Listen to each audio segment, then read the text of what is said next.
Mnangagwa and his Ugananda cartel group will definitely go. Their time of constitutional manipulation, backdoor deals, and desperate power grabs is coming to an end. Dzanapinda mashoko buda nyogwa panguva ine atiri kuona kuti vakomana varamba puranga voya panguva ine vachiratidza kuti vari kugunun'una havasi kufara. Panguva ino atiri kuona kuti they are not happy kuchinokwa kunzi ma-MPs nevakomana kusenate they have sold out. Panguva ine kunokuwa kunzi they have decided kuti vatore ma-bribes in return panguva ine vachivhotera for ma-constitutional amendments. Dzanapinda mashoko amudanyogwa panguva ine achisi the price of betrayal.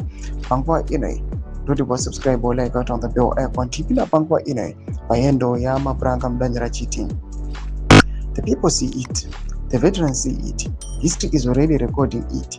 We stand firmly with the 2013 constitutional order, that is the document we fought for, bled for, and defended. It is not a piece of paper to be twisted for one man's ambition or his inner circle's enrichment. We reject outright the Cap3 maintenance agenda, this rushed, tainted, in an unconstitutional attempt to extend terms, sidesteps the people, and turn parliament into a rubber stamp for dynastic schemes.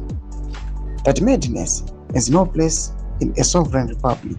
We are going for elections as usual, direct, free, fair, and on the timetable set by the 2013 constitution. No extensions, no parliamentary coronation, no notwithstanding clauses designed to cheat the people of their right to choose their leader. The people will decide in 2028 and every cycle thereafter exactly as the supreme law demands. I have said it before and I say it again.